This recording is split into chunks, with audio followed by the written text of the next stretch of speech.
जय श्री श्याम दोस्तों, राधे राधे। पहले तो आप सभी माताओं बहनों को हरितालिका तीज व्रत की ढेर सारी शुभकामनाएं।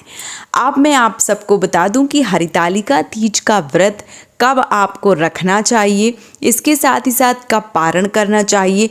व्रत के बारे में आपको अगर कोई भी जानकारी नहीं है तो ये वीडियो मात्र ये वीडियो आपको संपूर्ण जानकारी जो है वो दे देगा।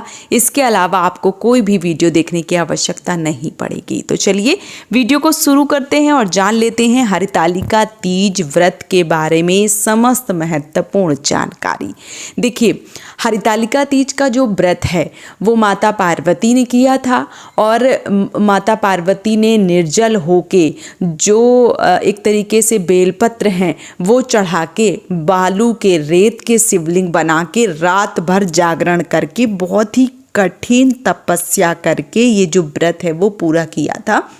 और तब उनको जो भगवान शिव हैं वो पति के रूप में प्राप्त हुए थे, इसलिए इस व्रत को किया जाता है। यदि इस व्रत को किया जाए तो पति की आयु लंबी होती है और वो जीवन में खुशहाली पाते हैं, सुख समृद्धि पाते हैं, इसलिए इस व्रत को रखना अनिवार्य होता है।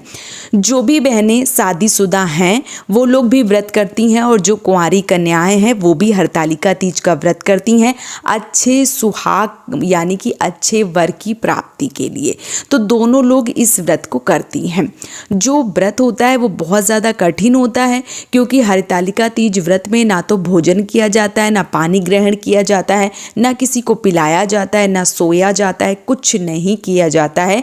एक दिन और एक रात निर्जला होकर व्रत किया जाता है और अगले दिन इस व्रत का पारण करने के बाद में दान पुण्य निकालने के बाद में जो व्रत है उसका पारण किया जाता है, तब कुछ खाया जाता है। तो जो बहनें इसी साल व्रत रखेंगी साल 2025 में, वो लोग ध्यान रखें कि जो व्रत आप उठा रही हैं तो वो बहुत ही सोच समझ कर उठावें। ये व्रत जब तक जीवित रहते हैं तब तक करते हैं, शरीर में जब तक सांसें हैं, या यूं कहूँ कि जब तक आप कर सकते हैं तब तक आप इस व्रत को करना ही चाहिए। आपको बीच में इस व्रत को नहीं छोड़ा जाता है। इसके साथ ही साथ जो भी बहनें इस वर्ष जिनकी शादी हुई है उनको इस वर्ष नया व्रत उठा लेना चाहिए, क्योंकि किसी भी प्रकार का कोई भी खलमास, मरमास या अधिक मास इत्यादि कुछ नहीं है, तो व्रत जो है वो बहुत ही शुभ है। इसके साथ ही साथ बहुत सारी बहनें जो 2 दिन के असमंजस में है कि 25 तारीख को रखें या 26 तारीख को रखें।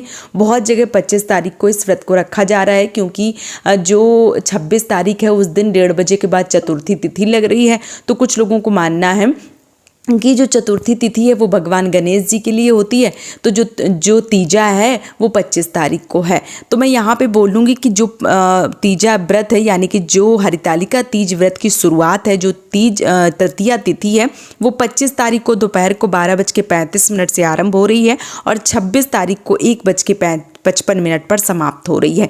तो उदया तिथि के हिसाब से जो व्रत है वैसे तो 26 तारीख को ही संपूर्ण माना जा रहा है, क्योंकि जब सूर्यास्त के बाद या सूर्यास्त के पहले, सबसे पहले बात करूं सूर्यास्त के पहले जो व्रत होता है वो मान लीजिए अगर शुरू होता है तो जैसे दोपहर में शुरू हो रहा है तो उस दिन मान्य नहीं होता है। अगले दिन उदया तिथि के हिसाब से जो सूर्योदय है, जैसे सूर्य भगवान निकल ना पाए उससे अगर पहले व्रत की शुरुआत हो रही है तो व्रत को रखा जाता है, लेकिन सूर्य भगवान निकल आते हैं उसके बाद व्रत की शुरुआत होती है तो उस दिन का मान्य नहीं होता है, फिर अगले दिन का मान्य होता है। तो सूर्योदय के हिसाब से जो सनातन धर्म है उसमें उदया तिथि सबसे ज़्यादा महत्व रखती है। तो उदया तिथि के हिसाब से व्रत जो है वो 26 अगस्त को ही रखा जा रहा है। जो दिन है वो आपका मंगलवार पड़ रहा है, लेकिन कुछ प्रांत हैं जो 25 तारीख को मना रहे हैं, कुछ लोग 26 तारीख को। मैं मेरा बताऊं तो मैं 26 तारीख को ही करूंगी। और अगर आपके गांव में आपके आसपास कहीं भी 25 तारीख को रखा जा रहा है तो आप अपने जगह के अनुसार रख लीजिए, क्योंकि देखिए हम अकेले इस व्रत को नहीं कर सकते हैं क्योंकि रात भर जागरण करना बहुत कठिन व्रत होता है। तो मेरा ये मानना है कि आप आपके यहाँ जब हो रहा है 25 को हो रहा है तो आप 25 को रख लीजिए, अगर आपके यहाँ 26 को हो रहा है तो आप 26 को रख लीजिए। इसमें बहुत ज़्यादा संशय जो है वो लाने की आवश्यकता नहीं है। जब आपके आसपास देखिए, जब जो व्रत होते हैं, जो बड़े व्रत होते हैं, जैसे हरतालिका तीज हो गया, तो जागरण इत्यादि करते हैं, अकेले भाई नहीं बनता है, मैं मेरे से समझती हूँ। उस दिन कुछ नहीं होता है। तो जिस दिन महिलाएं बैठ के एक साथ जागरण करती हैं, व्रत करती हैं, पूजा करती हैं, तो उसमें टाइम कट जाता है। तो जिस दिन आपके घर में या आसपास मोहल्ले में जो भी जिस दिन महिलाएं रख रही हैं, उस दिन आप इस व्रत को रख सकती हैं। अब संपूर्ण नियम बता देती हूँ। देखिए, जो लोग 25 तारीख को रख रही हैं उनके यहाँ 24 तारीख को नहाए खाए होगा, और बिहार साइड में नहाए खाए किया जाता है। तो बिहार की जो भी माताएं बहनें हैं जो 25 तारीख को व्रत करेंगी वो 24 तारीख को नहाए खाए करेंगी, और जो लोग 26 तारीख को व्रत करेंगे वो लोग 25 तारीख को नहाए खाए करेंगे। ठीक है। नहाए खाए में बाल इत्यादि धुले जाते हैं, नाखून इत्यादि काट के, और व्रत के लिए तैयार जो है वो हुआ जाता है। तो आप नहाए खाए जो है वो अवश्य रूप से कर लें अगर आपके यहाँ होता है तो। इसके साथ ही साथ नहाए खाए करने के बाद में अगले दिन जो व्रत है वो किया जाता है। तो जो आप व्रत कर रही हैं तो सुबह अगर आपके यहाँ सरगी जो है वो खाने का नियम है तो आप सरगी लें। सरगी अगर आप ले रही हैं, आपके यहाँ चलन है, क्योंकि पूरा दिन निर्जला, पूरी रात निर्जला, तो सुबह लोग पानी पी लेते हैं। लेकिन मेरा ये मानना है कि अगर सुबह पानी पी रहे हैं, आपके यहाँ चलन है, तो सुबह स्नान कर लें और भगवान को प्रणाम कर लें। उसके बाद आप जो नारियल पानी है या जो जल है, जो शरबत है, जो चाय है, जो भी आप पी रहे हैं, खा रहे हैं, जो भी कर रहे हैं, वो लिक्विड फॉर्म में लें। मतलब जो ऐसे पीने वाले चीज़ें हैं वो खाएं तो वो ज़्यादा उत्तम है। तो आप चाहें तो लस्सी इत्यादि ले लीजिए, या नारियल पानी या शरबत जो भी बना के पी रहे हैं सुबह सुबह, वो आप सुबह के टाइम ले लीजिए। 4 बजे हद नहीं तो 3 बजे, 3:30 बजे, 4 बजे, बस इससे ऊपर मत होने दीजिए। ठीक है। तो आपको सुबह जो भी आप खा पी रहे हैं, अगर आपके यहाँ चलता है तो, अगर नहीं चलता है तो कोई दिक्कत नहीं है, आपको करना नहीं है कि नहीं मेरे यहाँ नहीं चलता फिर भी मुझे सरगी करना है। अगर आपके यहाँ चलता है तो सुबह आप 4 बजे तक हद, वैसे तो आप 2:30 बजे, 3 बजे, 3:30 बजे तक जो सरगी है वो खा पी लें। उसके बाद लेकिन ध्यान रखें, स्नान करके ही सरगी खाएं, इस बात का विशेष रूप से ध्यान रखें। फिर अगले दिन जिस दिन सुबह होती है, सुबह आपको अच्छे से स्नान ध्यान करना है, पूजा पाठ करना है। एक चौकी लगा लीजिए, आम के पत्ते से जो चौकी है वो बना लीजिए। भगवान शिव की जो फोटो है, जो तस्वीर है जिसमें माता पार्वती हो, वो आप रख लीजिए और विधिवत रूप से पूजन अर्चन कीजिए। अगर आपके यहाँ पार्थिव शिवलिंग, क्योंकि पार्थिव शिवलिंग का बहुत विशेष महत्व है, क्योंकि माता पार्वती ने भी पार्थिव शिवलिंग बनाए थे और बालू रेत के जो शिवलिंग है वो बनाए थे, तो बहुत ज़्यादा विधान है। इसलिए रेत के बालू के शिवलिंग जरूर बनावें, और अगर आप नहीं बना सकते हैं, बाहर सिटी में हैं, तो जो शिवलिंग है वो जरूर रखें। अगर नहीं है तो फिर ठीक है, आप तस्वीर जो फोटो है शिव परिवार की या माता पार्वती शिव भगवान की, वही रख के आप पूजा जो है वो कर सकते हैं। 4 पहर की पूजा होती है। सुबह अच्छे से स्नान ध्यान करने के बाद में आपको पूजा पाठ करना है। दिन भर अच्छा सोचना है, भगवान का नाम जप करना है, और घर में आप साफ़ सफाई इत्यादि जो है वो किसी और से करवाइए, क्योंकि बहुत बड़ा व्रत होता है तो इसमें किसी भी प्रकार की कोई चींटी इत्यादि ना मरे, इस बात का विशेष रूप से ध्यान जो है वो रखना होता है।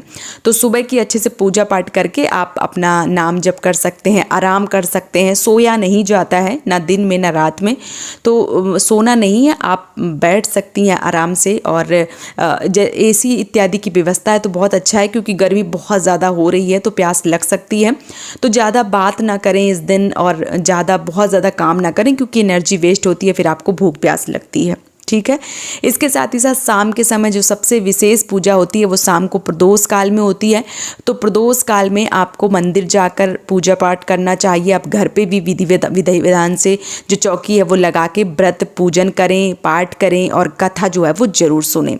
मंदिर भी अगर जा सकते हैं तो सबसे उत्तम है, मंदिर भी जाएं, वहाँ भी शिवलिंग को जो जल है वो अर्पित करें, भोग इत्यादि जो भी चीज़ें हैं वो आपको लगानी चाहिए। इसके साथ ही साथ जब आप लौट के आती हैं तो देखिए, अगर बहुत ज़्यादा, क्योंकि गर्मी हो रही है, बहुत ज़्यादा आपको प्यास लगती है, तो या आप पहली बार व्रत को उठा रही हैं, तो मेरा यही मानना है कि पहली बार अगर व्रत को उठा रही हैं तो आपको जो जल है वो ग्रहण कर लेना चाहिए। भले आप केवल पानी जो है वो मिठाई खा के पानी पी रही हैं, या सिर्फ पानी पी रही हैं, या नारियल पानी पी रही हैं, ज़रूर पी लेना चाहिए। क्योंकि देखिए, अभी वो शरीर नहीं बचे हैं जो मतलब पूरा बर्दाश्त कर पाएँ। अगर अगले दिन आप बीमार हो गई या जो भी हो गई, और पहली बार इसलिए इसलिए बोल रही हूँ कि अगर पहली बार आप जल पी लेते हैं तो फिर हर साल मान लीजिए कभी ऐसी सिचुएशन हो गई कि आप प्रेग्नेंट हो गई या आप बीमार हो गई तो आप पानी इत्यादि पी सकती हैं। जो महिलाएं पहली बार नहीं पीती उनके लिए बहुत मुश्किल होता है, तो आप पहली बार पानी इत्यादि जो है वो पी लीजिए ताकि कभी भविष्य में ऐसी दिक्कत हो तो आप पानी जो है वो पी सकें। ठीक है। और जो व्रत है वो विधिवत रूप से आपको करना है। अगर दिन के समय आपको प्यास लगती है, बर्दाश्त के बाहर है, तो आप एक थाली लीजिए, कांसे की, पीतल की थाली जो है ले लीजिए, अगर नहीं है तो स्टील की भी ले लीजिए, और उसमें थोड़ा सा गंगा जल और जो जल है वो मिलाइए। और जैसे गाय पानी पीती है, एक सांस में जितना पानी आपसे पिया जाता है उतना आप पी लीजिए। और इस तरीके से अगर पानी पीते हैं, जल पीते हैं, तो आपको दोष नहीं लगता है, पूर्ण फल आपको मिलता है। तो इस तरीके से भी आप जल पी सकते हैं।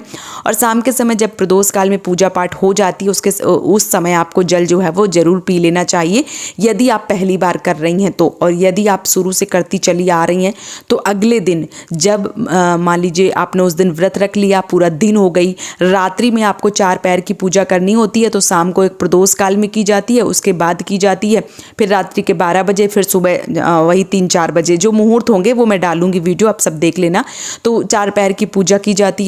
फिर सुबह क्या करना होता है कि सुबह आपको, अगर आपके यहाँ सत्तू से व्रत खोलते हैं तो आप सत्तू ले लीजिए, अगर आपके यहाँ हलवा पूड़ी बनती है तो हलवा पूड़ी। फिर सुबह अच्छे से स्नान ध्यान करना है, पूजा पाठ करना है, जो भी दान का सामान होता है वो निकालना है। दान के सामान में जो सीधा होता है, जो पैसे होते हैं वो सारा निकाल के अपना हाथ जो है वो लगा दीजिए और मंदिर में भिजवा दीजिए। इसके साथ ही साथ जो सुहाग है वो लिया जाता है, और सुहाग को लेने के बाद ही व्रत का पारण किया जाता है। तो अगर आपके यहाँ खीरा खा के व्रत का पारण किया जाता है तो खीरा खा लीजिए, यदि आपके यहाँ सत्तू खा के खोला जाता है तो सत्तू खा लीजिए। भगवान का प्रसाद जो चरणामृत है वो ले लीजिए। और इसके साथ ही साथ जो भी फल फूल आपने लगाए हैं, हलवा पूड़ी, जो भी चीज़ें हैं, उनसे आप व्रत का पारण जो है वो कर सकती हैं। तो इस प्रकार से इस व्रत को किया जाता है।